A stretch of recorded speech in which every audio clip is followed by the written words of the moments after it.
Hello everyone. Welcome to Consulting Without Borders 2023 with our topic today, Be Future Ready. As many of you know, or you might remember if you've been following our events, Consulting Without Borders started as a conference, then it became a series of monthly shows, which sort of like extended our conference throughout the year. And we usually hold it on the first day of each month. And February 1st is a very special day for us because this was the birthday of Gabriel Al-Salem, who was the inspiration and still is the inspiration and the name on our foundation, which was started in his memory and to celebrate his remarkable life.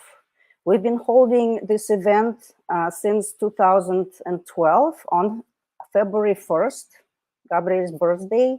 And it usually, in those days when we started, it was held as a physical event in different locations, actually in different countries. We started in Kazakhstan, we did it in the Kyrgyz Republic, we did it in Ukraine, we did it in Istanbul, in Turkey, Tbilisi, in Georgia, and we then did it in Bali a couple of times, Bali, Indonesia. With changes in the world, when the COVID happened, we moved online like a lot of organizations did. So for the past 3 years, we've been delivering this event digitally. We've been doing it online, and this is our third online conference, Consulting Without Borders. A few words about our foundation, in the case somebody is not familiar with our activities. We are a nonprofit organization registered in California in the United States. And just like I already explained, the foundation was formed in 2011 to celebrate the remarkable life of Gabriel Al-Salem, who was a great person, a great man, great professional who worked in many countries. He was especially known in Central Asia, where he lived for many years. And he worked for actually different organizations, but in the past 10 years of his life, he worked for the European Bank for Reconstruction and Development as director of the Central Asia program in support of business advisory services in support of small and medium-sized enterprises. So welcome again. Please let us know in the comments where you are tuning in from. We'll be happy to welcome you here. I see that we got our friends and colleagues joining from Armenia. Yeah, thank you so much for posting. Please just let us know in the comments where you are tuning from and also how you're doing, how is everything going. I'm sure that we will see many old friends today, but of course, every time that we broadcast, we also get new participants who join us from different parts of the world. I'm just giving you a chance to get ready. Today we have a very interesting program for you. We'll be talking about future for consultants, future for all of us as professionals, as individuals. Welcome, welcome. Oh, we got a gentleman, and I just want to make sure I read the name correctly. Mr. Harimat from India. Welcome. Thank you for joining us. And please like us on whichever social media channel you are joining in from. We are broadcasting live on Facebook on the Gabriel Al-Salem Foundation's page on Facebook. We're also live on YouTube on our channel. We're also on LinkedIn, on actually my personal channel. I'm Victoria Alskaya, president of Gabriel Al-Salem Foundation, and we're even on Twitter, if somebody is watching us on Twitter. You can join, you can post your comments, anything you want to ask us in the comments of the social media that you're joining in from. Please, as I already asked you, like our broadcast and also share it. This way, more people will be able to join. Agenda for today. I just wanted to say a few words about this. So we will start with the keynote presentation on the future of consulting. And I will introduce our dear guest and keynote speaker in a moment. And after that, we will have a panel discussion, which will include the members of the foundation's board of directors. They will share their views and perspectives on future for consultants, business professionals, and our world in general. And after that, we will be able to handle the questions that will be coming in. We will be monitoring your questions. If you write in comments, your questions actually stay there, then we'll be able to bring them on the screen. We'll be able to handle them. And after the roundtable and the question and answer session, I will be talking a little bit more about the award for excellence in consulting. This is our very special activity, the activity of our foundation. It's the International Award for Excellence in Consulting, which we started at the same time when we started the conference in 2012. And we've had quite a few rounds of this award. We had a lot of things and categories, participants in all these years, and I will be talking about this, and I will also be talking a little bit more about the updates and the announcements for the award this year, because we will be actually restarting it. There's been a little bit of a pause or a delay, actually caused by the fact that we have to go online, but now we've readjusted and we'll be able to continue the award. We'll be happy to welcome your applications, and I'll talk about this at the end of today's event. So let me get a little bit of water. I haven't been talking, in a long time, because some of you know we actually do monthly events now. This is sort of the extension of our conference that we used to do on February 1st. So now we do events on the 1st of each month. But the last show or the broadcast that I did was in December, was on December 1st. Then we took a little break. We didn't do anything on January 1st because it's the new year. So today is our extended event after a little break after the new year. And by the way, I hope that everybody's having a very nice beginning of this year, and I wish you all the very best, all sorts of success in your professional and personal life. With this, I would like to start bringing in our wonderful speakers. And the first person who will be talking about future and what it means to be future ready will be a dear friend and colleague. He was also a good friend and colleague of Gabriel at the time when Gabriel was with us, and he was working as a management consultant. And this gentleman who will join us in just a second, he's been very actively involved with CMC Global, or ICMCI, International Council of Management Consulting Institutes, since 1999. In fact, he was a chair at some point. He was also twice elected as secretary.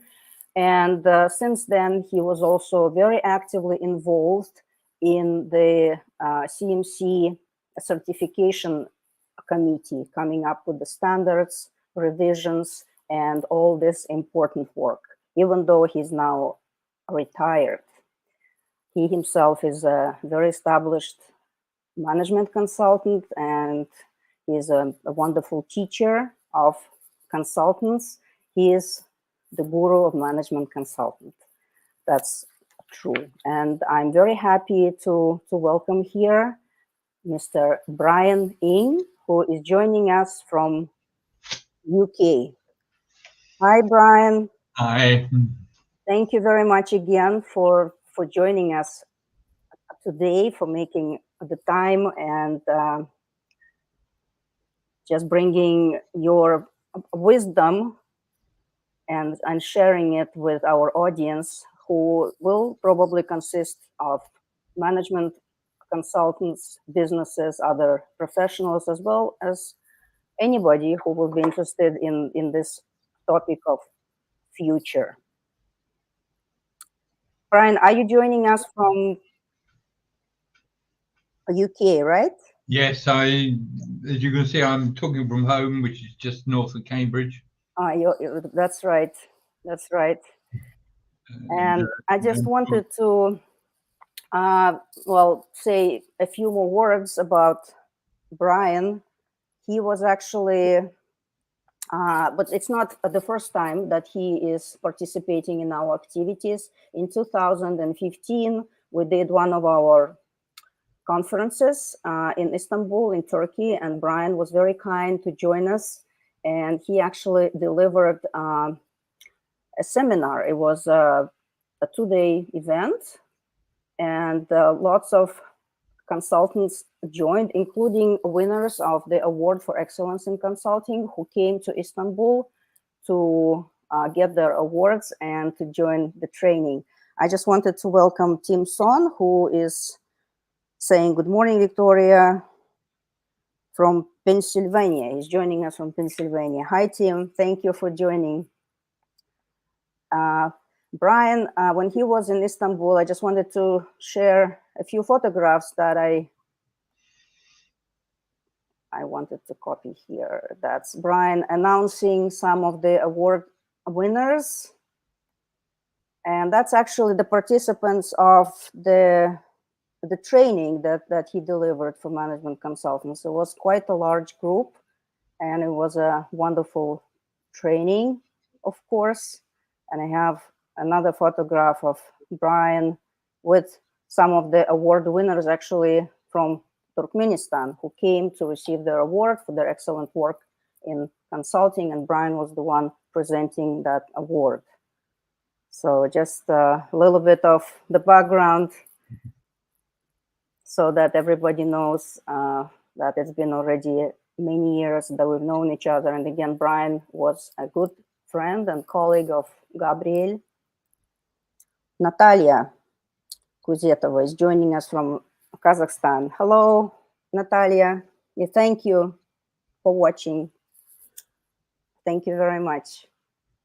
For those who are watching, just like I said, you can post your comments or questions, and we'll be happy to share them and forward them to our speakers. We'll actually see them on the screen, and they'll be able to answer these questions.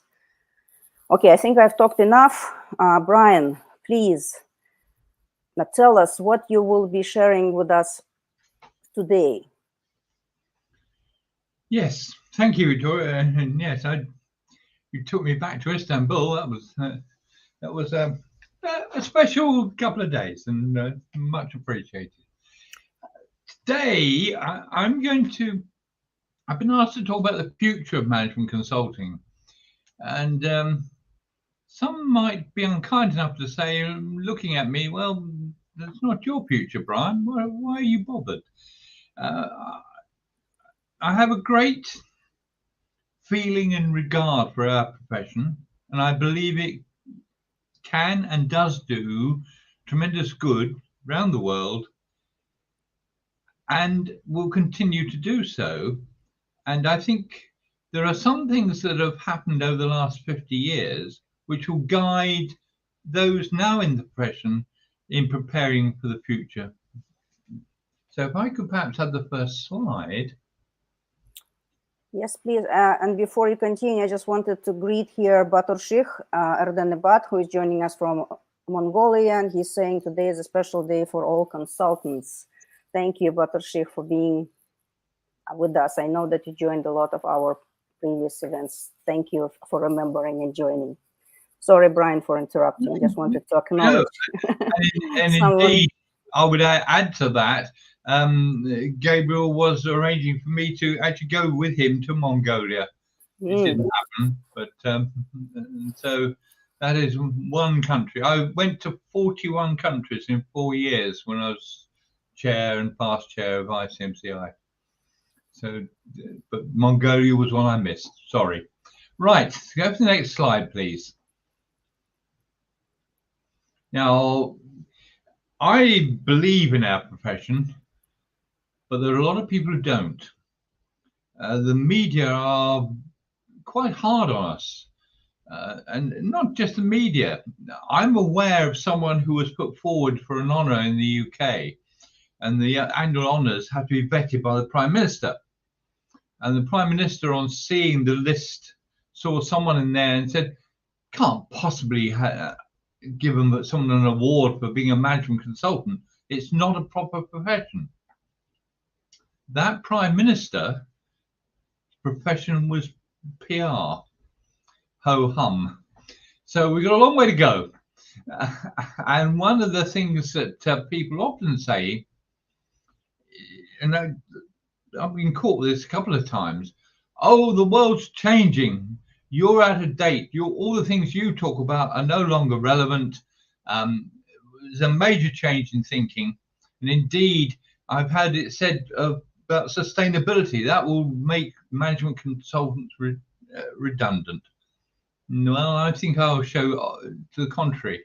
Indeed, I was being interviewed in front of Niki Lauda in Austria for the Austrian television, where that was said to me. And when I said no, the very opposite, the interviewer was shocked that there was actually a different view. And one of the things that I find that's assumed is because we are in the van of change for others, that we're incapable of it ourselves. Even worse, it said to me, well, the trouble with management consultants is they're not willing to change. Not quite so. Our history demonstrates the contrary. And perhaps one of the things that also the detractors say, all your methods and approaches, they're just fads. They're just fashions. Well, let's have a look at the history of some of those fashions on the next slide, please. Now, I don't go quite back to the 50s. I entered management consulting in the 70s. However, in the 50s, management consultancy, one of the biggest growths was in work study and time and motion studies.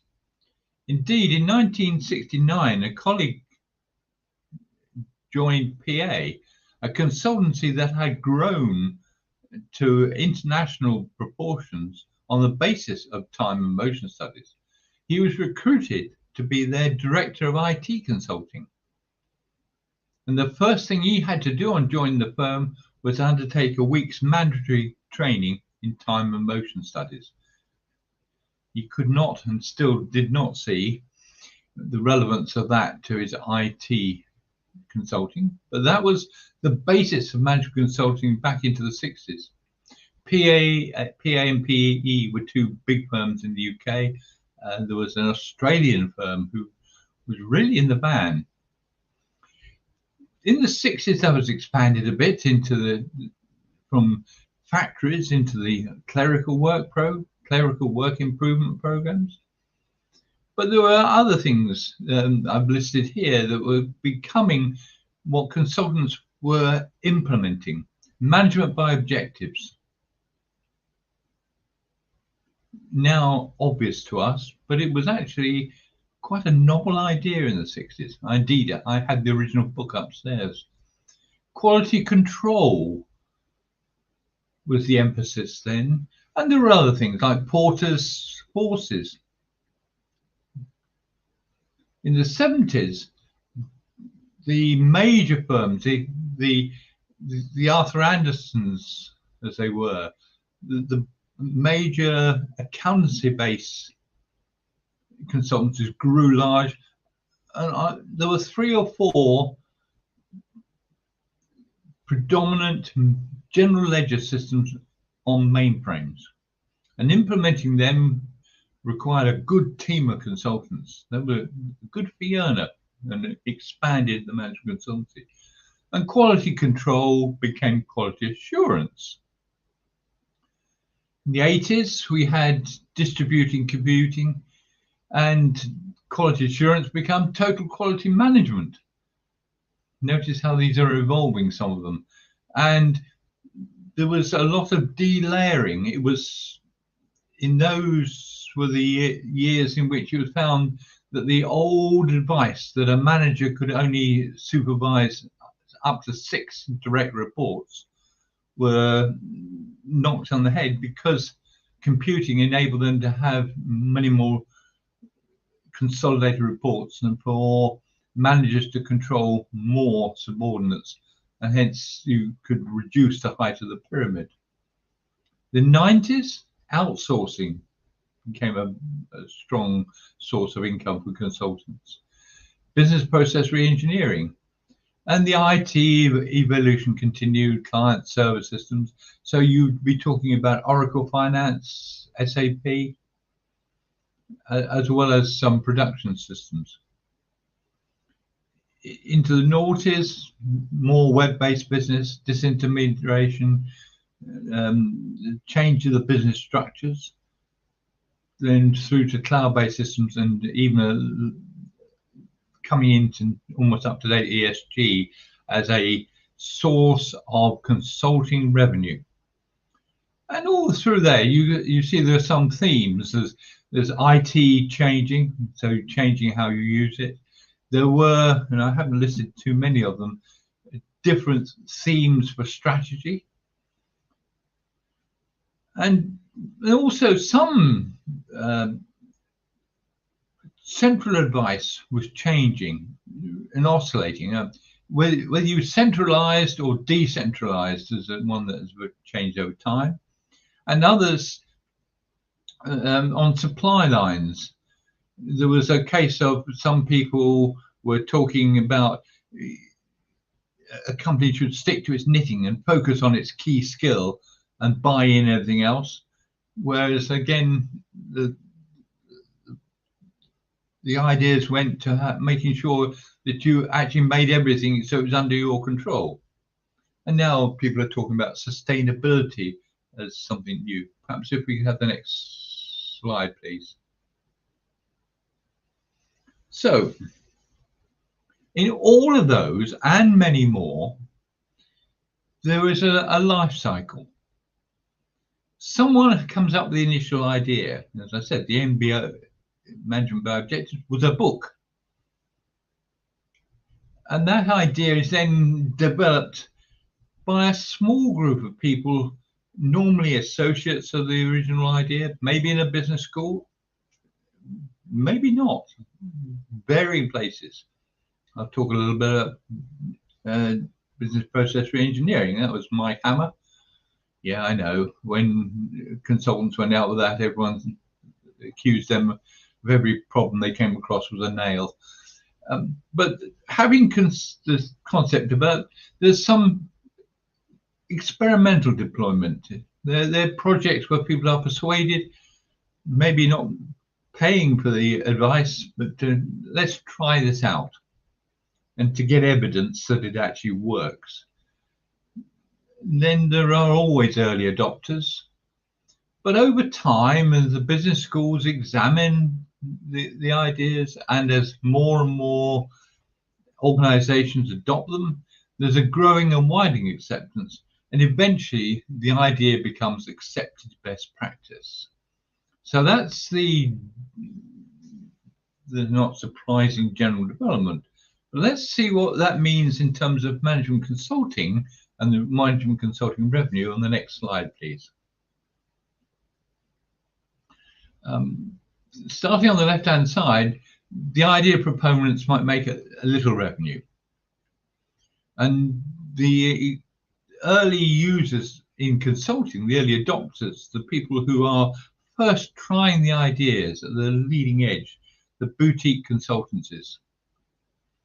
But soon, the established consultancies' radar picks up and they start looking at the idea. They try a few implementations and they start to build up a set of expertise in converting the idea into practical proposals, using the experience gained in more and more implementations to find out how best to implement it. What are the change management implications? What are the other implications outside the immediate application of the idea? And also where not to use the idea. And soon the major firms will adopt it or a variant thereof. Go back to BPR, there was one of the exploration determined that Mike Hammer used to say, if you haven't achieved a 40% improvement, you haven't done BPR. Well, actually, many major firms were terrified of a 40% improvement. They much rather have a 5% improvement each year. And one international accountancy-based firm actually went for a version they called BPR, which was a maximum of 5% improvement.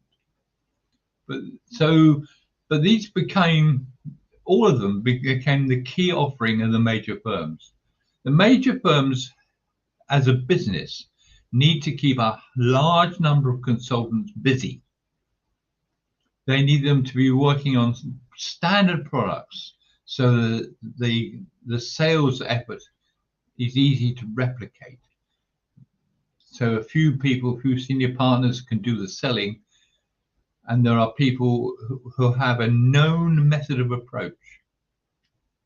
I was asked to monitor a well-known names practice looking at a strategy for what looked like a retail bank in the UK. It wasn't, but it looked like a retail bank. And this firm dusted off their retail bank strategy methodology.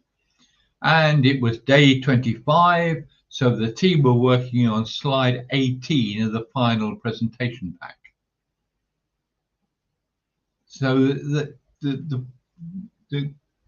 the major firms need these large, dare I say the word, fads in order to keep their large team of consultants busy. But by this time, the business schools have examined the idea, that they have begun to teach it in their MBA programs and in the seminars. There is research findings to back up its efficacy. And managers who are already in post and working are beginning to understand the idea and its implications. So the idea is no longer the latest. It's no longer that the major consultancies can say, here's something you ought to be doing, let us tell you about it. But they may be asked, yes, we want to implement TQM, we understand what it means, but we need you to implement it for us because we just don't have the resources. But over time, many clients become self-sufficient in the idea. I doubt very much whether there are consultancies now offering a lot of consultancy on management by objectives. But it's become accepted best practice. So that's the consultative revenue cycle for a particular idea. And you'll notice when I got accepted best practice, I've still said there's some revenue there because there will always be times when an organization knows that it's best practice, but they neither have the resource, their management effort is already fully occupied, or maybe they require someone who is a real expert to refine their use of the technique. So the idea that started off with very little income, rose to a peak, continues forevermore. There's a long tail. And the next slide, please. And this has implications for individuals. I've shown in the diagram at the top what I believe to be a quick representation of the life cycle. Bright idea, boutique, people writing up how to do it, the business schools starting to teach it, managers knowing it, and eventually becoming accepted best practice. Now, if you are a consultant who likes to be at the leading edge, who likes to be very much in new ideas and exploring, then the boutique consultants is the career for you. But by the time something becomes a new idea, you've got to be consulting in something else. If you really want to be in the mass of rolling out an idea which is current, which is accepted, then the big firms, we all know where it's up or out promotion. In the middle of the life cycle, that's where you should be. But even so, you are going to be changing what you consult in every 4 or 5 years. Whereas if you like to be an expert in something, then maybe you should continue on in the specialist consultancies, which there are still. You can still find TQM-based consultancies. And an individual in their career might choose to start in a boutique, go to a big firm, and then leave the big firm to become a generalist consultant specializing in a particular area, and so stay with a particular concept for considerable lengths of career time. So those are the career choices for a management consultant in this environment of life cycle of consulting products. If we get the next slide, please. So what do I draw lessons from this? The change of focus for a consultant in their career is normal and expected. But I think the most important lesson is that our profession makes the ideas work. The feasibility and refinement, the change management, building acceptance, and building the right way by learning from other implementations to use the techniques. And for the individual consultant, that gives them a choice of where they want to be, type of consultancy. But most of us, I say some there, will need to reinvent themselves on a 5-year cycle as to what they are major focusing. But on the next slide, all products have a long tail for experts or resource when the client is focused elsewhere. So all these past products and social advices are still relevant. They're still right. And if clients know about them, they'll expect you to know them at least as well. So they must be in the consultant's toolkit.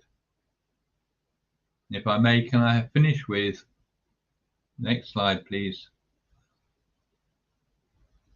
As a management consultant, I believe it's been my privilege to be at the forefront of new ideas and concepts and their proper use. That really is a privilege. And if you are in that position, you need to be professional. You need to be open-minded and continue to update your knowledge of skill, to learn from others and provide proper service to your clients. Thank you. Thank you, Brian. Thank you for your wonderful, short but very much to the point presentation. When we were preparing this event, we were thinking, of course, which topic we should address, and been going through a few, and talking about future seemed quite appropriate, because with all the changes happening in the world, as we say, change is here to stay. So everybody needs to be prepared, including management consultants, who are, of course, they are the change makers, and they are the ones who can lead the way for the companies that they consult for their own companies, and for the whole world to be the way that we hope it to be, both in their countries and internationally. And of course, please don't forget to ask your questions or post comments for Brian to answer. And there is still some time. Brian will be with us for the duration of this event, but still, please, think about it. Give us your questions. It's always great to get some feedback, of course, from you as our audience. But I also was told that when we were announcing this event and that Brian will be speaking, that not everybody will be able to join us live, which I understand, of course, because people are all over the world in different time zones. People are busy. I've just been calling some of my friends and said, sorry, it's the daytime, we have meetings. So not everybody is able to join us live, but please know that all the social media that we are broadcasting to will have a replay. So basically this event will stay on Facebook, on YouTube, LinkedIn, and you can watch it at any time later. You won't be able to ask us live questions, but you can, of course, just do a replay and hear Brian's presentation as well as our other speakers' views. And of course, also this event is always saved on the foundation's website, and you can always go there, and all the replays are there with all the information about the event. I think we have a question. Is it specifically for Brian, right? Konstantinos Stavropoulos he's joining us from Greece, from Athens, and he is saying that he got valuable insights from Brian. Always great to see Brian deliver and share his wisdom. Yeah, I agree. We are extremely honored and lucky to have Brian with us. And it was just wonderful that Brian found the time and gave us his wisdom as always. Thank you very much for your comment, Konstantinos. I also, as Brian was talking, I saw some comments coming in. There was one from Otto Acuna. I hope I pronounced the name correctly. He is our friend now, and he's been following our events, joining them from Costa Rica. He's a management consultant. Oh yeah, and here he is. Yes. Anya is putting the comment. Yeah, thank you, Otto, for joining us again. It's wonderful to have you. And also I saw a greeting from Dmitry Zhukov from Kazakhstan. Well, Dmitry was Gabriel's very close friend and colleague. In fact, he was working with him in the same office, because when he was a national director for the business advisory services that Gabriel was heading, so they worked together. They were also very close friends. They also went to the mountains together, because Gabriel loved mountains and paragliding. So yeah, thank you, Dima, for joining us on the special day of February 1st. While I'm talking, do we have any questions? If not, I'm sure they will be coming later, because it just takes a little bit of time. Usually, from my experience already doing these events every month, they usually all come in the end when we have to already wrap up, but that's okay. We're still around. So if anybody thinks of something, Natalia Kuzetova, joining us from Kazakhstan, she's thanking us for a clear and vital message shared with us as management consultants. So I hope many to consider within my projects. Yeah, thank you for your comment, Natalia. Great to have you with us, and thank you for joining. Well, if we don't have any specific questions for Brian at this time, although Brian will stay with us through our next presentations and the discussion, so you still have a chance to ask your questions. I just wanted to share something very special, and I hope Brian doesn't mind because it's very personal. But we always, on February 1st, which is Gabriel's birthday, we always do a little memorial for him, just, you know, remembering who he was and how he was, because of course time goes by, and while a lot of people still know him personally and you know, remember him, we get a lot of new people who come and join us, and they might not know his story, might not know everything about his life. So just like I said before, Gabriel had a remarkable life, very rich life, living and working in different countries. Many years he spent in Central Asia. Actually, we spent as a family. And at that time, he was the director of European Bank for Reconstruction and Development Business Advisory Program in all of 5 countries of Central Asia. And at that time, he also met many consultants around the world, many mentors. He was going to different places to learn. And of course, he became a CMC, so a certified management consultant. So he got involved very closely with the International Council of Management Consulting Institutes, CMCI, and he became a good friend of Brian. And when the tragedy happened with Gabriel in 2010, when he crashed in a paragliding accident, Brian sent me a very special condolence email, and I will not read the whole thing, just a few words, just so that you know who Gabriel was and how special he was. And I hope, Brian, it's okay if I just read a couple of sentences. So what Brian wrote to me in that very difficult months of November and December of 2010, he said, Gabriel was not just a business contact. He was a friend, colleague, confidant, mentor, and a privilege to know. I do not need to tell you of his seemingly unlimited energy, but we noticed that it was unusually connected with the very aware and responsive approach to others. When he stayed here, and Gabriel actually visited Brian that year, Gabriel joined in the quiz night in our local pub with a team of very varied people from the village, a policeman, an ex-professional footballer, a teacher, and an owner of a cleaning company. They all told me the next week that they felt they met someone special. And I was very touched, Brian, for when I got those emails from you. Thank you so much. And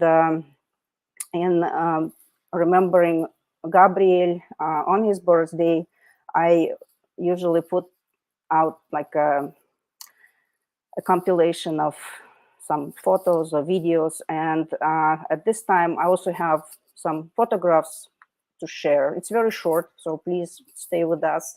And the music that will accompany this compilation is also very special. And it also came from Brian, because when Gabriel actually visited Brian at that time, it was already the Christmas time that was, you know, beginning in Europe, and Gabriel absolutely loved Christmas. That was our very special and favorite holiday in our family. And when he was with Brian, Brian introduced him to the Christmas celebrations that were locally held at the King's College Chapel, and that's in Cambridge, and it is called the annual service of 9 lessons and carols, also from this King's College Chapel. And when Brian shared with me what happened that day when they went there, and Gabriel heard this celebration and the singing, he was he stood absolutely still for several moments after he just heard this. And so when we lost Gabriel, and it was a Christmas time, and Brian shared with me this singing this ceremony, very special from the chapel, and I wanted to share it with you today. I will play some photographs of Gabriel, and the music that we'll hear is exactly what he heard on that very special day when he visited Brian in Cambridge.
Thank you, Brian, for sharing this music with me, and I hope that everybody had a little bit of a deeper understanding of the personality of Gabriel and what a great person he was. And for us as his family, this was a huge loss. And I know that his mother, Margaret Dorsch, is watching us, and I just wanted also to do this, the slideshow for her. And also, if you know, or maybe not, our daughter, Anya Al-Salem, is also here with us today. She will be speaking, and she is actually helping me with this broadcast. She became one of the directors of our foundation. With this, I wanted to thank Brian again, and go to our broader discussion of future in management consultancy and beyond. And I would like to introduce, perhaps one by one, some other wonderful people who are here today with us and who will be sharing their views, and whom you can also ask questions. And Anya will help me bring them on the screen. So I would like to welcome here for our panel discussion, Stephen Tupper, who is also from the UK, but he is now in Kiev, in Ukraine, where Stephen has been working for many years, and especially in the past months, or I would say almost past year now, since the Russian invasion of Ukraine, he has been there working and doing great things, helping Ukrainians, right? And he can talk about this a little bit more. Hello, Stephen. Thank you for joining again, as always. Good afternoon, and good to see you all, and also to see the incoming notes from people who are watching us, because some of the names are familiar, some are new, but all are welcome. Thank you, Stephen. The next person whom I would like to welcome to join our panel discussion is also a very dear friend and a long-time friend. As you see, we have many friends, and of course, everybody who is watching us are also our friends. So we really hope that you will be joining us in our next episodes, that you will be applying for our awards. So everybody is welcome. But the next person, a dear one, Gulsum Akhtamberdieva. And she is, well, she'll tell us more about CMC Kazakhstan, of which she is a chair for many years, and also a good friend of Gabriel and mine, of course, and a dear colleague. Welcome, Gulsum. Thank you, Victoria, and good evening for everyone. In Kazakhstan, it is evening hours right now. It is very good to see all friends and to be one of the people speaking today and conducting this event. And I always are happy to be in this team. And we'll talk later. Thank you. Thank you, Gulsum. The next person is someone who joined us, well, not so long time ago, quite recently, actually already a couple of years ago, Ron Finch, who is environmental engineer and consultant from Canada, but living all over the world and currently joining us from Portugal. Ron also spent quite a bit of time in Kazakhstan, of which you can talk a little bit later. Right, Ron? Yes, that's right. Good morning, good afternoon, and good evening to all of our people watching, friends of Gabriel, Al-Salem, and the foundation. Yeah, happy to be here, and being future ready is a very important thing for everyone to keep in mind. And thank you very much, Brian, for your insights to kick us off. Right, although we cherish some of the memories from the past, we shouldn't forget that our topic today is future and how we should be ready for it in whichever form it comes. And the next person I would like to welcome here, and she's been already behind the scenes working and helping me, is Anya Al-Salem, Gabriel's daughter and my daughter. She is joining us today from the Netherlands, where she is finishing, she's in the second year of her master's program, Master of Science in Sustainable Development. Anya already received a bachelor's degree in Earth Energy and Sustainability, and now, as I said, she's working on her thesis at Utrecht University in the Netherlands. Welcome, Anya, and thank you so much for all your help behind the scenes. Thank you. It's a pleasure to be here. So this is a brief introduction of everybody who will be now sharing their views of the future and how they see it, how they think we need to prepare for it. And I think we'll start basically going one by one as we agreed, right? And you prepared little like mini presentations or just points that you would like to share with us. Let's start with Gulsum, because we thought it would be quite appropriate that she sort of continues presentation of Brian's, because she is also representing CMC Kazakhstan, and she can talk from the point of view of her organization that, of course, is also a member of the CMC Global. So please, Gulsum, share your views with us. Thank you, Victoria. And first of all, I would like to say thank you to Brian, for his wonderful presentation, and say that I first met Brian in 2010 in Jordan, together with Gabriel, and Anya also was there. And since that time, we met with Brian probably 5-6 times in different countries, different conferences of ICMCI, the organization where we both worked and work. And I would like to say that Brian is the person who did a lot to develop this profession of management consultant. And every speech of Brian, his masterclass, whatever, was a lesson for us. I still quote Brian some sentence, and not only me, but all of our, colleagues all around the world. So, for example, I always tell to my colleagues that when they asking me why we should be members of CMC Kazakhstan or ICMCI, what for it need for me to be, and what it will give me, I always quote what Brian said. Brian said, this organization will give you as much as you invest in it. Remember, Brian?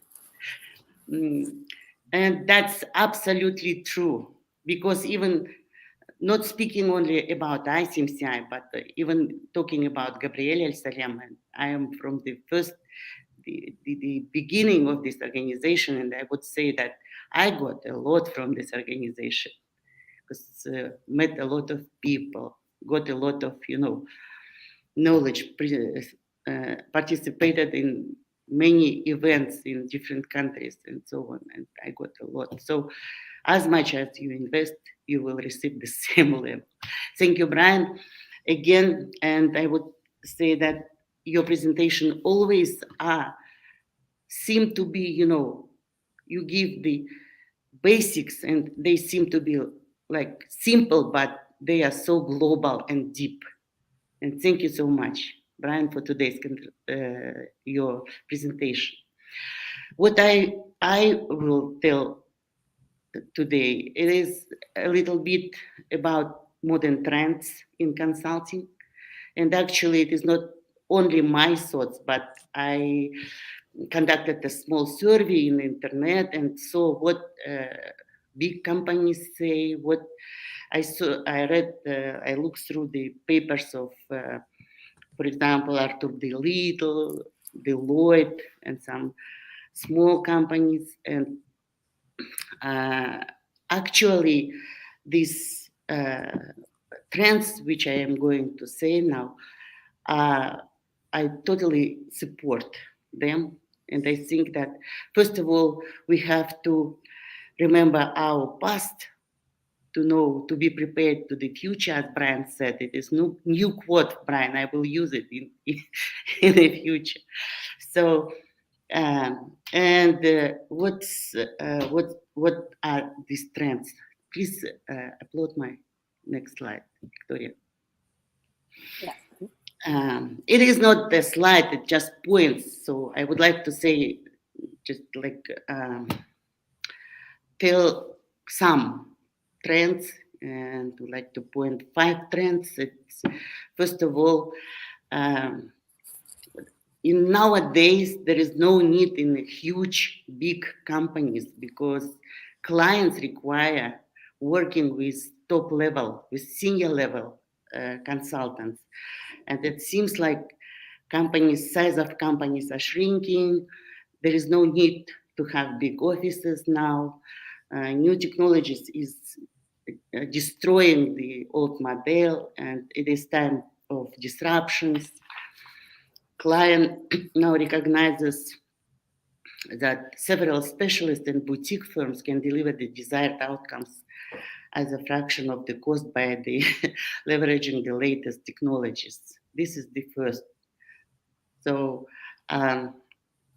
I absolutely agree, because clients in our region also always want to talk with the senior level consultants, with generalists, with having more expertise. At the same time, consultants need to have open partnership with a broader ecosystem of specialist partners.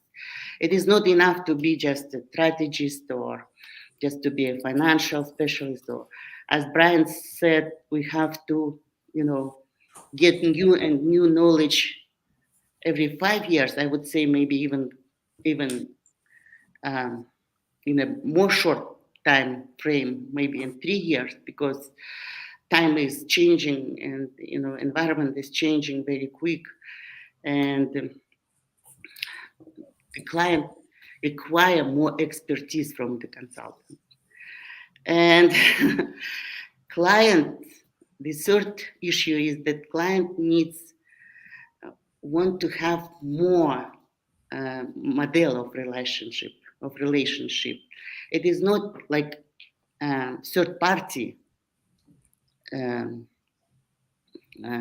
relationship, but client wants more skin in the game, we'll say, meaning have a true partner relationship, not just a client-contractor relationship. Client wants to share some commercial risks and rewards with consultants. Client wants a partner than a third-party organization. This is sort of new opportunities or another entry point for consultants to become co-founder and co-creator of new products and services. This is new something for us. And of course, new technologies. Technologies are everything nowadays, and clients also would like to have consultants having a lot of new modern knowledge and using new technologies, and they would like to have all of the outcomes in a new way, using new technologies, sort of like artificial intelligence, big data, digital, and cloud, and something like that. And the fifth issue is that consultants now could work from anywhere, meaning no need to have office, or because and consultants could have flexible hours of work. So hybrid format is, like one of the requirements. And if you would like to have best talents working with you, then be more flexible. This is not only my thought, but sort of from many sources. This is what I would like to say today. Thank you. Thank you, Gulsum. Thank you very much. As we are moving to our next dear participant, Stephen, I just also wanted to acknowledge some people who shared with us their comments. There is Mr. Kim Kama, right? Karna. I'm sorry if I don't pronounce the names correctly, because I just it's no, correct. Kim Karma. Karna, yeah, saying, do you see the comment, or should I read it? Yes. See, there are many friends here. Unfortunately, I was late. I didn't hear Brian speaking, but I hope to have many more opportunities to talk in the future. Kim, yes, just like I said earlier, maybe you missed that too. This event will be saved basically on all of the social media, and you're joining from YouTube, I think. So you will be able to go back and then just revisit and listen to the presentation on any of the social media channels where we are broadcasting. But thank you very much for joining us. Thank you for posting. And I just going back to Brian's presentation, there was another comment from Mr. Guri Shankar. I hope I again say it correctly, from India, who is joining us for the first time, but I hope not the last time. And he says that looks like Indian arms of 4 management consultants, like big 4 management consultant companies are right now in the 20s, doing what Brian mentioned belongs in 2010s. It's ESG and cloud-based systems. Brian, do you have something to add to this? As I said, none of the ideas goes away. Right. So, and here is an example. Thank you very much for sharing this with us. And so let's then give a chance now to talk to Stephen Tupper. he is coming next. Stephen is a international management consultant. So that's all I can say, because Stephen worked in every possible country. And it used to be that his LinkedIn profile used to say in the, like, where you are, he said somewhere between airports. Well, it's probably not the case, right now for you, but please share with us your views on the future. Okay, thank you very much, Victoria. I'm not between airports these days. Right. Thanks to Mr. Putin, I'm between bus stations or railway stations when I'm moving around, yeah? And I didn't prepare a presentation because I was thinking about how best to address this question. And let's face it, every management consultant needs to ask herself or himself what they need to do to be future ready if they wish to continue in the profession. Now, the first point that Brian made about the poor reputation of the profession on the part of ignorant politicians stands. Unfortunately, it also relates very often to the image of consultancy amongst business and the general public. But a very good comment was made last year, which I will quote, which is that given the state of innovation, consulting's role as a trusted guide through confusing territory will be more important than ever in the future. So the consultancy profession has a validity, and it also has a future. So don't forget that this is not a question of looking at the past. I enjoyed Brian's looking at the past and his suggestion that old tools are as useful in some cases as new ones. Seems particularly appropriate when I live by candlelight in Kiev during electricity cuts, because a candle is just as good as a lamp when you need to read if you haven't got the higher technology. Anyway, the points I want to make are as follows.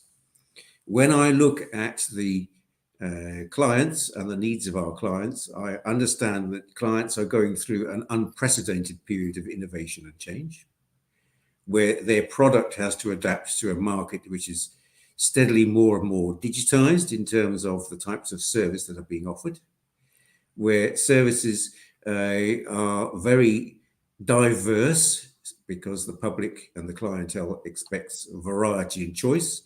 And therefore, that means that I disagree with Brian on the 5-year horizon. 5-year horizon is good. It might be good enough for us, Brian, because we don't learn so fast as we used to when we were young. But in reality, I find that I'm having on a daily or weekly basis to see what is happening in changes in methodology for my profession. And that is a reflection of the fact that our clients are seeing changes in their business and in their markets, very often unpredictable, also on a very short time frame. So a good consultant who actually wants a future or to be future ready is the one who is the permanent student of the techniques of management consultancy and is a permanent student of changes in the market.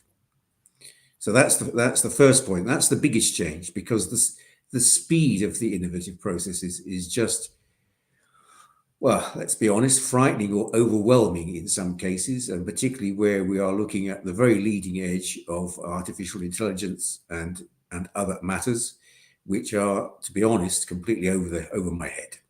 Okay, but we have to try and keep up.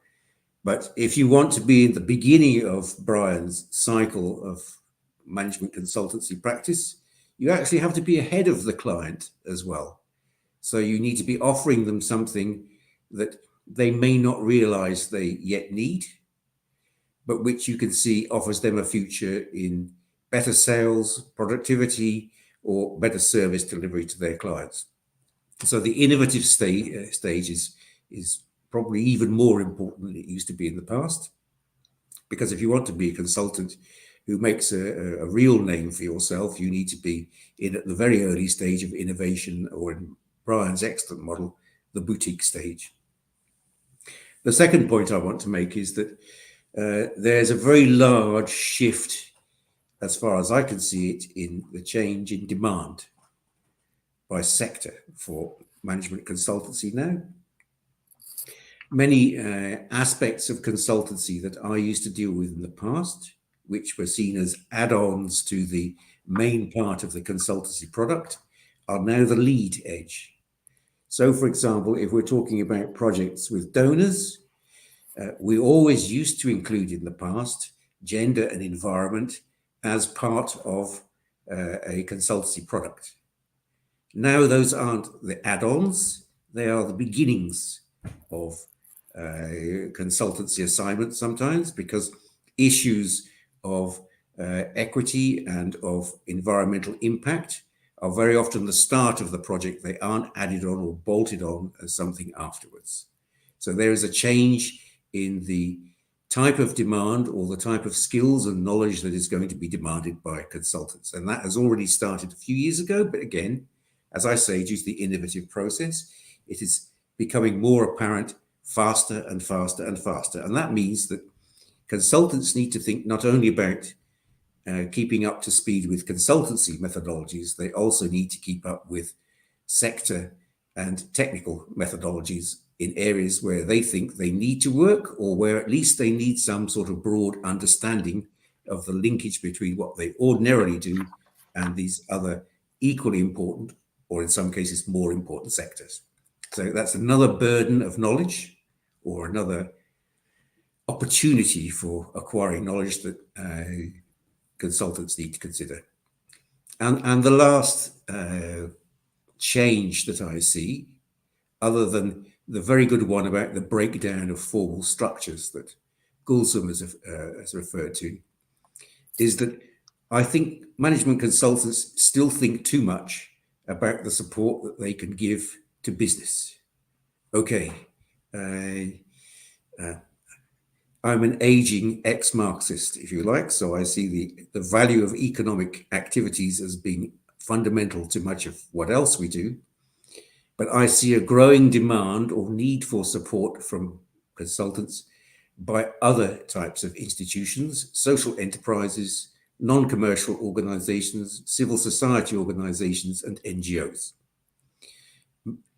Many of these institutions are weak in areas of general business concepts.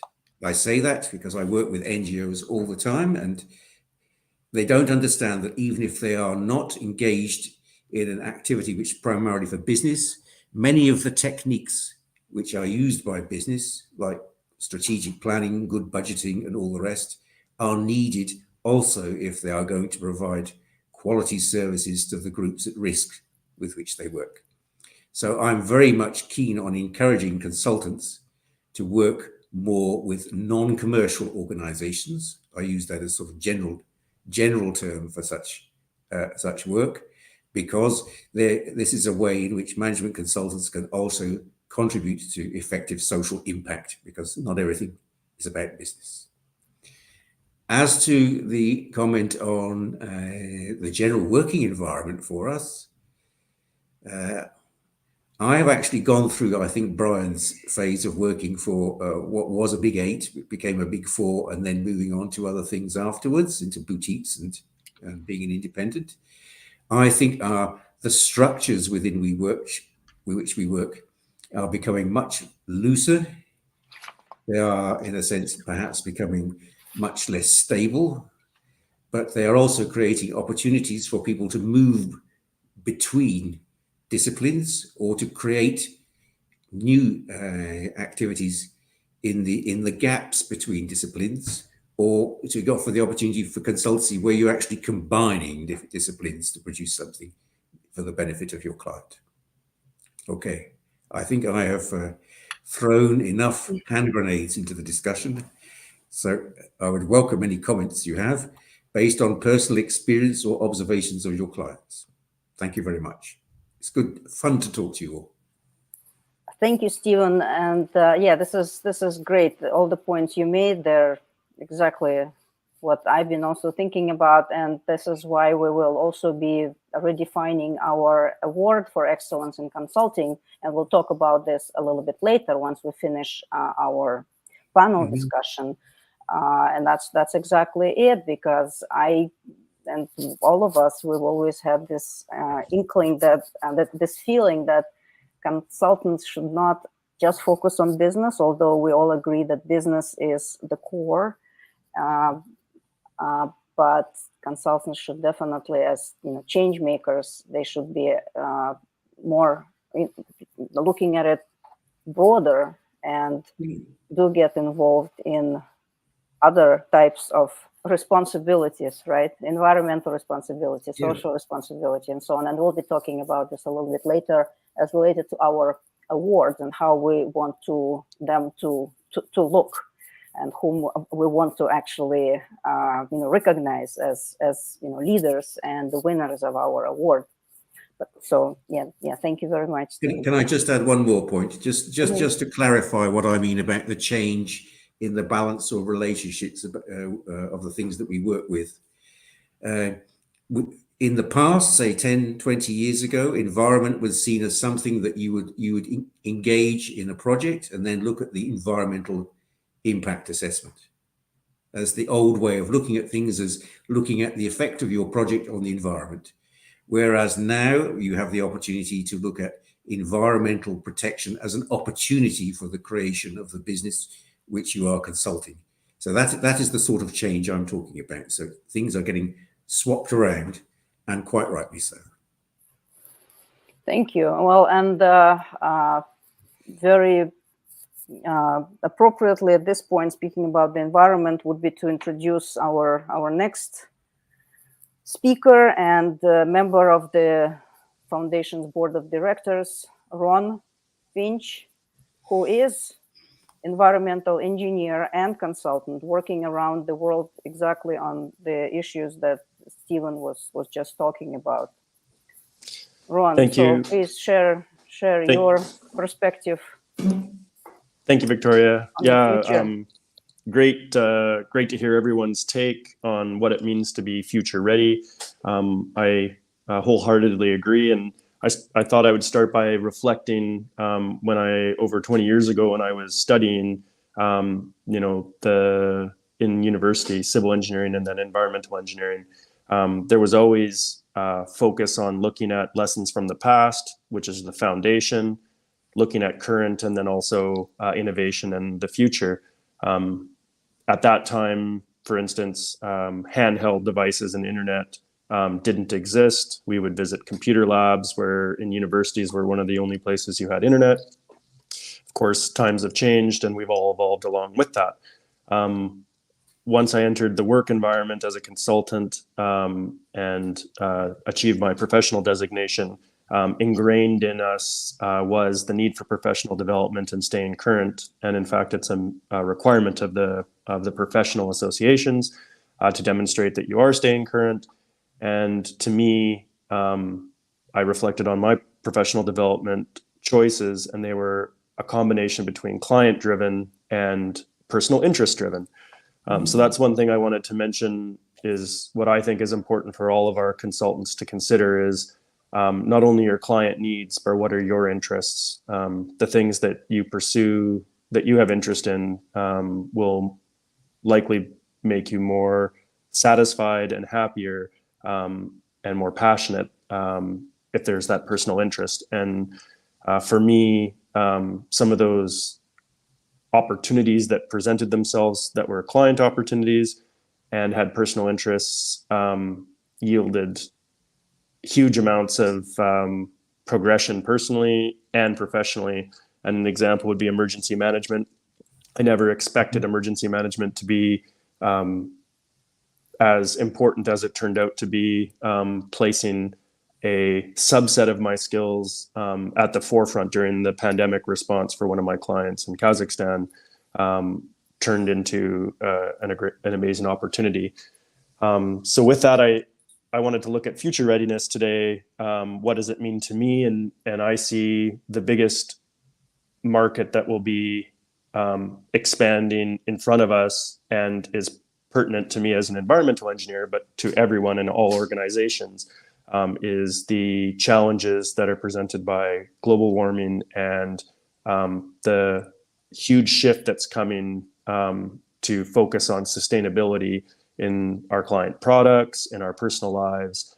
And a lot of these are going to be driven by a political change that's coming. We all know that there's a long history of promises, but we are moving closer and closer to when the need to make substantial changes is coming. And for me, that is looking at the alternative energy industry and a move away from centralized energy generation to distributed, meaning each of us will be living closer to, or even in our work environments, having energy generated locally. And what that means is a huge infrastructure change that's upon us. So for me, being future ready would be looking at how the technological advancements, which are happening so quickly around us, will be implemented, and how as a consultant I can support private businesses, for instance, with strategic planning or implementation of some of these technologies and embedding that in their organizations. The residential market, our personal lives will all be affected, and that will be a market. For instance, solar panels or EV type technology is currently very boutique, but will become more mainstream, especially if we're going to meet some of these policy changes that are being made and committed to at national and international levels, as well as consulting support for the governments, both large national governments or regional governments, as well as the local authorities, who are all going to have the same challenge of managing that change. And then there'll be some spin-off negative consequences, unintended, that would also need management support. So for me, the future readiness for my career and the direction I see going is to observe the changes in those markets and try to prepare myself to help support as a player in the consulting realm, help support clients with meeting those needs. And with that, I'll pass it along to Anya, also an environmental sustainability expert. Thank you, Ron. That's great. Yeah. So Anya's next, taking over the theme. Yeah, thank you so much, Ron. Thank you for setting up for my presentation as well, because as my mom already mentioned, I am studying sustainable development. So I think it's only appropriate that my discussion of future readiness is very much rooted in environmental sustainability. And I've also prepared a few slides that I'll share with you now. So I'd like to start by saying that at least in my line of study and in my community, it's becoming increasingly clear that growing the economy while reducing environmental impacts, which is kind of often referred to as this idea of green growth, these are two incompatible goals. So basically there's empirical evidence that it's not likely to be possible to decouple economic growth from environmental impacts, as often sort of promoted by more technologically centered sustainability ideas. So there's a growing awareness that there's an urgent need to fundamentally restructure our economic system in order to mitigate climate change. So I'd like to share this quote with you that I've come across pretty often in the past years. It's by Kenneth Boulding, who was an American economist, and he said, "Anyone who believes that exponential growth can go on forever in a finite world is either a madman or an economist." So I think that kind of summarizes how it is clear that, exponential growth continuing indefinitely it doesn't make sense, since we do live on a finite planet, yet we all kind of operate under the illusion that it is possible. Then I'd like to share another quote with you, which it takes me a bit closer to this future readiness theme. This quote is by Mark Fisher, who is the author of Capitalist Realism, Is There No Alternative? And in this book, he says, it's easier to imagine the end of the world than the end of capitalism. So I think this shows that we are facing a crisis of the imagination, which is a term that I really like, which I came across at my university by people from the Urban Future Studio of our university, which is very much focused on, imagining kind of new futures and how they can play out and engaging with those futures. So therefore, I believe that one of the key elements of future readiness is the ability to think outside the box by imagining and engaging with possible desirable futures that are not merely an extension of our current economic, social, and political systems. So just as an example of what I mean by this, last year I had the opportunity to co-develop and participate in a student-led course called Degrowth Futures, Exploring and Constructing Degrowth Scenarios Through Self-Organized Learning. So hopefully degrowth is a concept that some of you are familiar with. We actually spoke about it at the last event, Consulting Without Borders event.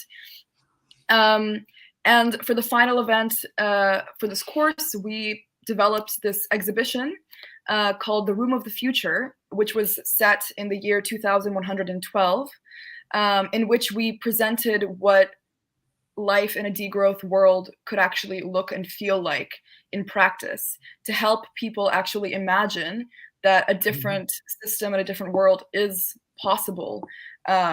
Because I think that actually being able to envision a different kind of future is the first step to making progress towards that future. So, and through this event, we tried to show that life in a degrowth world is not only possible, but also can be extremely fulfilling. And we hope to have, through this event, planted some seeds for people to start thinking a bit differently and maybe implementing some changes. So this is just a bit of an example of what, of how I think about future readiness and how important I think is this idea of imagination and actually being able to envision alternative futures. Thank you. Thank you very much, Anya. This is all, of course, very interesting. And I just would like to remind, well, us and our audience that last year on February 1st, we actually also did the event, and our main theme was degrowth, which for some of us was a new term, and actually was Anya's idea to talk about degrowth. And she put us together, well, in touch with her colleague. Well, at that time he was a PhD student, right? Martin Callisto-Friant, who gave us a keynote presentation. Well, I think now he's a professor. He got his PhD, so he's working in this area of degrowth, which is an amazing, very interesting topic. And I think this is our future, really, because just like Anya said, we have to really consider this as, and not maybe only to imagine it. Well, first to imagine, but then at some point start like really implementing. Is that correct, Anya? Yeah, definitely, yeah. Yeah, I know it's hard, the implementation part, of course, because there is just so much this, idea of growth is so much ingrained in our societies and our world. So it's hard to break that and to make people think differently. But this is certainly something that we all have to understand, think about, and hopefully start implementing. And this is why the young people like Anya, the young scientists, they're there, and hopefully with their help and with their vision, these things will start happening, and that will save us on this planet. As Anya and I talk sometimes, we shouldn't worry about the planet. The planet will probably be fine, right? It will it will not go anywhere. The problem is that we as people might soon be gone from this planet if we don't act. So that's the problem. Well, and just to clarify, it's not even about the idea that we're all going to die or something like this. It's that, I mean, that's not true. It's just that our quality of life will be severely reduced in a world that is dramatically altered by climate change. And so a lot of us some people will die, a lot of us will stay alive, but we'll have to deal with a lot of really terrible issues caused by climate change.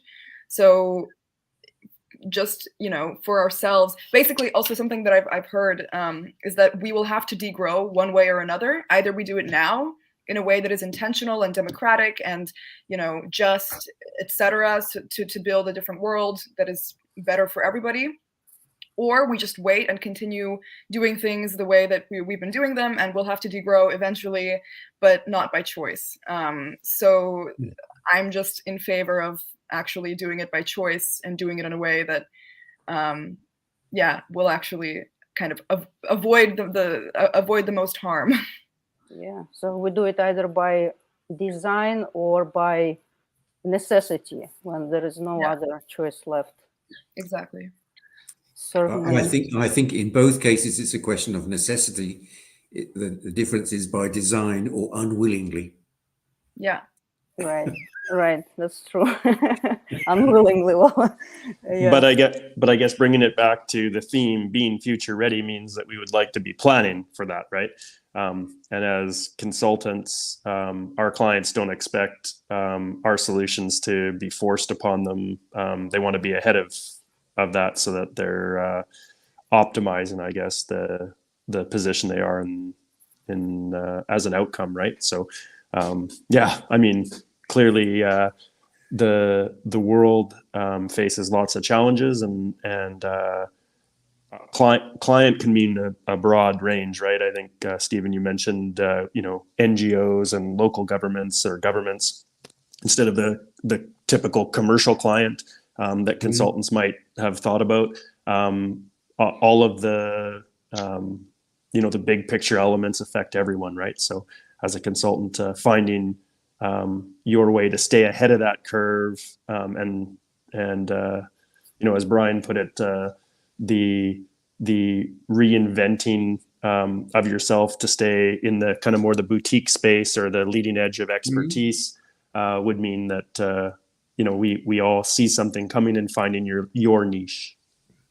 Yeah, I guess sorry, Anna, go for it. Go ahead. Just to kind of build on what Ron was saying, I think for me it's a bit hard to because I feel like everybody in this panel before me presented something very much related to consulting, and then I came with just something kind of a bit outside of this sphere. But I agree with Ron that actually I think even degrowth and consulting can actually go hand in hand, and especially when, as Ron was saying, we think about non-commercial clients. And just as an example, for my master's thesis, I'm writing about degrowth of the aviation sector, and I'm still deciding whether my scope will just be the Netherlands or Europe or the EU. I'm still thinking about that, but my hope with my thesis is to present kind of a clear strategy and opportunities and barriers, etc., and gather a lot of insights from various experts in this field and people who are stakeholders in the aviation industry, just to actually kind of give hopefully the government or governments more insight into how to implement this. And I think in a way this is also consulting to some extent. So that's on that. Brian, please, you wanted to say. Just to say, quick comment about organisations that have change forced on them. That they're dealt with by a different profession. It's called the insolvency profession. But what you've illustrated, when I talked about a 5-year change and reinvention, I mean a total reinvention. My personal career, the last 5 years, 4-5-year stints, BPR, IT-led BPR, outsourcing, and then organization development. And my last 10 years of consulting was never to a commercial organization. A lot of work working with charities in the UK, because they're what we call the fourth sector is 40% of the UK economy. Yeah. And I would say their problems, especially I've done a lot of work mentoring CEOs, their problems are much more difficult than a CEO of a business, because business is much more easily judged, whereas these organizations are very much more difficult to judge what is success. And lastly, I would say that the 2 years I spent on organization development, which was the one I missed out on the list, with the police services, the 43 police services in the UK, but built on nothing in my technical knowledge or my commercial knowledge or what have you up to then. It was very different. And that's what I'm saying about complete and utter change.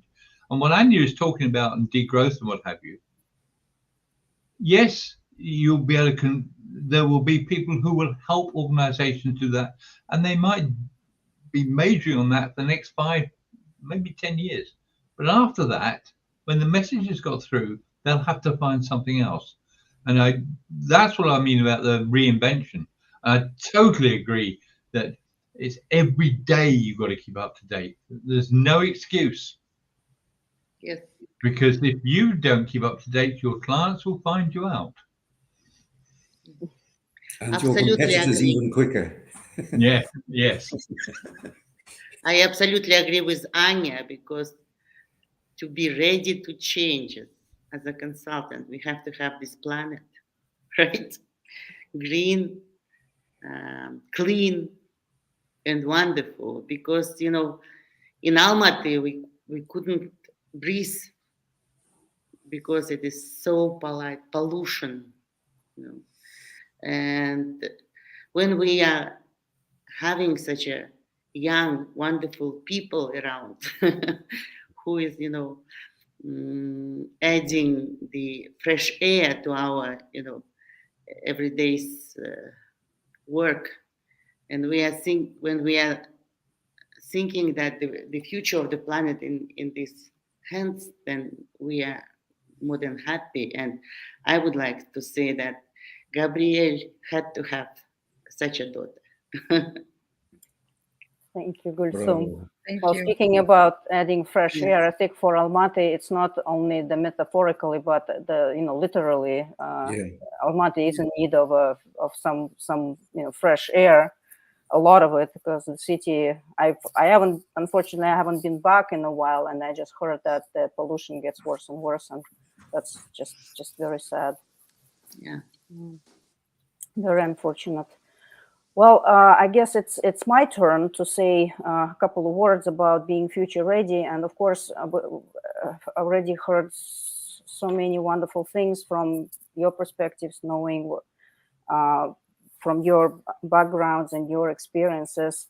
And what I guess I will be a little bit more philosophical today on February 1st, because it's a birthday for Gabriel, but also a Memorial Day.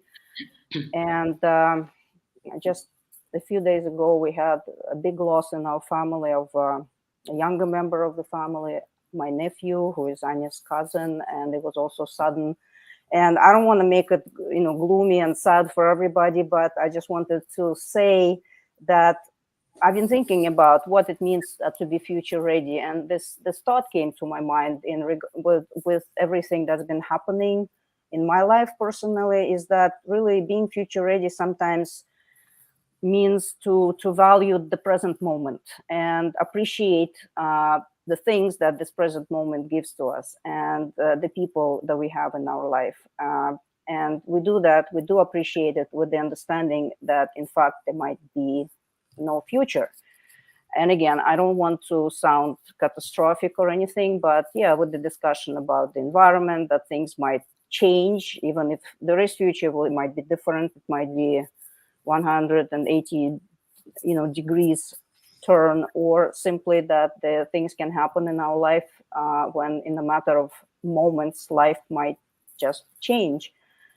So with that, my wisdom, I guess, here, and from my personal experience, that we need to show more appreciation to each other, our families, our colleagues, everyone who we have around us. And I personally so much appreciate all of you, appreciate you as my colleagues, my friends, longtime friends, and all the new friends, and appreciate our audience, people who are joining us from all around the world today and will be watching this broadcast also later. I thank you so much for all your time and attention. Thank you very much. So this is my wisdom, and I know that we agreed that Ron will do a little, recap at the end. Yeah. So before we start, wrapping up. Thank you, Victoria. So, no, I totally hear what you're saying, and focusing on big picture is also very important, and that was a bit of a theme that we talked about. So, I think one of the ways to close this is to really reflect on that the Gabriel Al-Salem Foundation Perspective series that we've been holding over the last 18 months or so shows us, or I guess 16 months, shows us, that there's so many different views and people with experience, and we can all learn and share. And I think being future ready is about hearing what those perspectives are from some of our colleagues, and also hearing the perspectives clearly from our clients. And those clients don't necessarily just mean commercial, as we spoke about today. And positioning ourselves as a professional in a way that will allow us to continue to be current, be focused on not the problems necessarily of the past, but of what's coming ahead, and preparing ourselves to be relevant in that market. And we heard, Gulsum talked about partnering with your clients in a way that you're not just a service provider or a third party. You become invested in their success. Stephen made lots of good points about how you have to ask yourself where you see yourself fitting, and that was kind of, I felt that paralleled what I'd been thinking, because you want to be engaged in your work for you to be successful, and that there is a place for consultants, providing these services in the future. Anya really showed degrowth as one of the challenges that's coming up, and her involvement currently at a scholastic level as essentially, a researcher providing support to governments, and then bringing it all back to really what Brian's saying, which is that whether we work to evolve, the evolution is happening in front of us. Technology and the playing field changes, and really what it boils down to is us finding our way to still have relevance in the future. And if we want to not be if we want to be cutting edge and be experts in our field, that we need to look forward and continue to evolve our consultancy. So we all have lots of opportunities in the future, I think, and coming together to share our perspectives will help us get there. Thank you very much, Ron. And we got a beautiful comment from Katarzyna. And thank you for joining us, Katarzyna. We actually met Gulsum. That was in 2016 in Tbilisi, right? And we haven't seen each other since then. But yeah, thank you so much for following us and joining today. And Katarzyna saying that, is it okay if I read the comment? Yeah, just quickly, because that in consulting, the future indeed belongs to those who prepare for it. There might not be 40% of the businesses in the next 10 years. They will die if they do not figure out how to change their entire company to accommodate new technologies and environmental care. And Katarzyna is thanking our panel, which I'm also doing, because I think we're coming to an end. Do we have any more comments, Anya?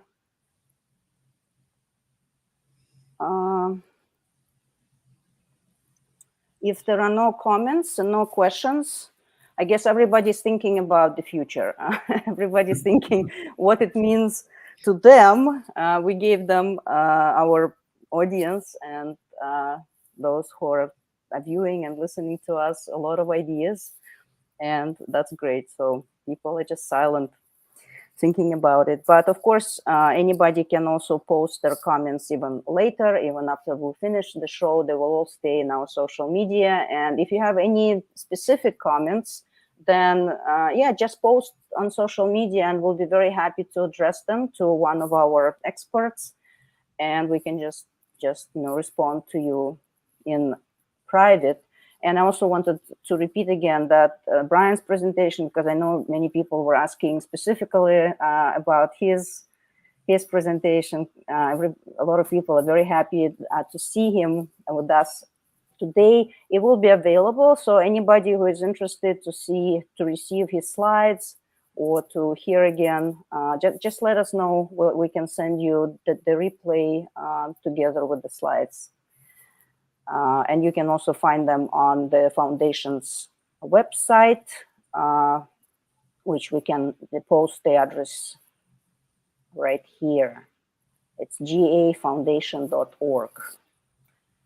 Thank you very much to everybody, but this is not all. So those who are staying with us, please stay just a little bit longer, because we wanted to take this opportunity today on February 1st to actually announce and provide some updates regarding our International Award for Excellence in Consulting, because a lot of people have been asking about it and what is happening with it, and whether it still actually exists. It does exist, and we would like to restart it and just do more with certain changes and considerations. So with this, since we have no more questions, I would like to end our panel discussion and just move to a shorter discussion and introduction of our new International Award for Excellence and Consulting. Thank you, everybody. I will put the slide now. Thank you. Thank you for joining. Thanks, everyone.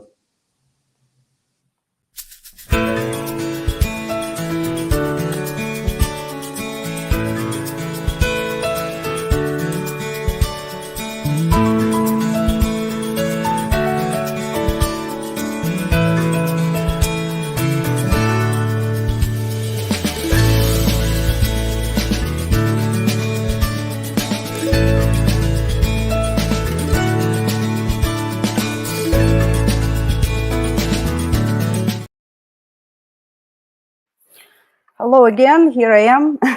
And I will very briefly provide some update and announcements regarding International Award for Excellence in Consulting, which we've been running as a foundation since 2012, since the year when we actually started doing Consulting Without Borders, a conference, and then like a live event. So we had a few years with the award, and it was excellent. And you saw some photographs on the slide with our wonderful consultants from all over the world receiving those awards. Altogether, in all those years, we received almost 1,000 applications altogether, which our International Award Committee has been considering and viewing. We have a big number of winners of the award, and information about them is available on our website. There is some information about the projects that these consultants did and how they did it, and some more background. So all of this stays, and many of the winners, they eventually became the speakers at our conference. They participate in our monthly episodes now that we do on the first day of each month. So these consultants, these award winners, are very dear to our heart. They are with us, and we always try to do the best for them too, and really appreciate all their continuing support. So with this, I just wanted to say that we would really like to start a new round of awards for excellence in consulting this year, with the deadline for applications being April 15th. So I think there should be enough time, 2.5 months, to prepare a quite simple application with the description of the project and submit it through our website.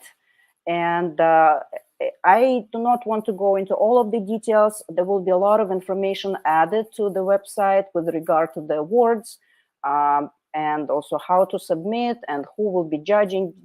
Judges will be our committee, International Award Committee that we've had for many years. Our judges sometimes come and go depending on their availability, but we have a number of very experienced consultants, leaders, business professionals who help us and will help us judge the nominations. And then, of course, the winners will be announced. And last year we did the announcements online as part of our February 1st event.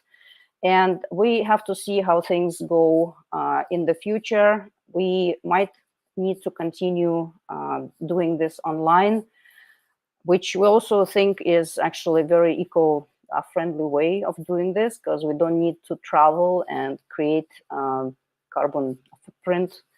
We don't need to use aviation and also spend a lot of money going to locations. But of course, we also miss seeing each other and meeting each other in person and doing other things than just watching each other online. So we have to see how things develop, and there will be more announcements coming up in the next months or so. So on March 1st, as part of our regular monthly broadcast, I will be able to give you updates on possibly the location of where we might be giving the awards. But for now, I just wanted to say that the award remains for management consultants, and we will continue judge them how their consulting improves businesses. However, in judging the submissions, the award committee will be giving extra bonuses and extra attention to social responsibility, which means for us acting in the best interests of the environment and society as a whole. And I will very briefly give you 4 points that we consider as these part of social responsibility. And this will all be on the website, so you can, of course, see all of the details there. But basically, for us, it means environmental responsibility. So if the consulting project or the initiative includes reducing pollution and carbon footprint, sustainable use of natural resources, and so on. Second one is human rights responsibility, which is very important. And here it could be providing fair labor practices, equal pay, great inclusion of youth, gender, and this type of parts of the project. The third one is ethical social responsibility, which can include using fair trade practices, respect for the rule of law. And the final one is philanthropic responsibility, which includes things like funding educational programs, supporting health initiatives, donating to causes, volunteering, and supporting community improvement projects. So this will all be considered when our award committee will be reviewing the submissions. And we plan to have, we usually are not in favor of ranking our winners, giving somebody first place, second, and third. We did that at some point, but then we stopped doing that because we really think that once we have winners, their projects usually are so wonderful and so excellent that it's unfair to rank them and giving somebody first place, second, or third. So we will be having 3 to 5 winners for the projects that deserve the award. And so we won't be assigning them any specific placements. There will also be established a new category, a special category under the circumstances that are happening now in Ukraine. There will be a special award in this category, and I would like to have here with me Stephen Tupper again, and because he will explain a little bit more about what we have in mind for this award, since he is the closest from all of us. Of course, Ukraine is in our hearts, but he is the closest to the reality there. He is in Kiev and other places around Ukraine. So Stephen, please tell us a little bit more about what we've been talking about and establishing this new award. Okay. I made the decision last February to stay in Ukraine, in spite of the recommendations of our embassy and all the rest of it. And I can say that what has struck me most over the last just over 11 months has been the extent to which people have mobilized in Ukraine to help those who are suffering from the impact of the war. Many of them do it on a voluntary basis. There has been a huge expansion in the fourth column in NGOs and civil society organizations who are working with people who have suffered as a result of the war. And there's been a huge increase even in the pre-existing Ukrainian civil society of the functions that NGOs and CSOs are performing. I cannot give you enough examples, but I can, for example, cite the pool of drivers who helped me to get medication delivered from the main delivery points in Kiev out to remote communities, and they take food and medication to the elderly. There are the people who provide social, psychological help to children who have suffered as a result of relocation with their families when the Russians have rolled over their towns. There have been people who supply food, housing. It's just incredible the extent to which society has become mobilized. And in some cases, because of financial and other constraints in a shrinking economy, they have had to provide services which were previously provided by the state. So we discussed amongst the trustees of the Gabriel Al-Salem Foundation the idea of having possibly 3 awards for organizations that have provided a valuable contribution or an important contribution to helping people who have suffered from the war. It's an open competition. You can recommend an NGO, a CSO, maybe even a business. There will be criteria and an application form or recommendation form on the site of the foundation, along with the other materials that are needed for the consultancy award. But I encourage you to do this because, as far as I can see, although there are grants for these organizations, which are pretty tough to get, there is very little public recognition in the form of awards for non-governmental organizations and small businesses, which are actually the backbone of the services provided to people who have suffered from the war. So that is the idea. 3 awards. Again, we don't rank them. Yes, we don't rank them on the principle that all contributions are good, but we ask you to look at the criteria and to think of people or organizations you consider have made a contribution to keeping Ukraine afloat. I think that's the best way to put it. Exactly. This will be a small contribution from our foundation to the victory of the Ukrainian people in this war. Yeah, recognition is important for these people. I myself run a small pool of funds which I use to finance things like putting windows back in hospitals and such like. But it's the public recognition means a lot. to the sponsors and NGOs who are actually doing the work. So I Yes, think this is and it will why be we need to do wonderful to do that, because I also want to say that, of course, Ukraine is so dear to our heart. We have, many consultants who joined us in the past for our events, who submitted their applications. We have a lot of, winners from Ukraine. We had our conference in Kiev in 2014. So we've been, devastated by what's happening there. And with this small contribution of recognizing the leaders there, those organizations that do their great work to help others, I think it's very, very important. And I also wanted to thank you, Stephen, for being there, for doing what you're doing. It's I know I can't imagine you doing anything else since being so close there anyway. So that was, I know you love, you've been there and you worked in Ukraine. So what you're doing is so wonderful. And, thank you so much. Not at all. It's a drop in the ocean, but the ocean is made of drops. Right. That's how, let's just view it this way. And Slava Ukraini. Героям слава.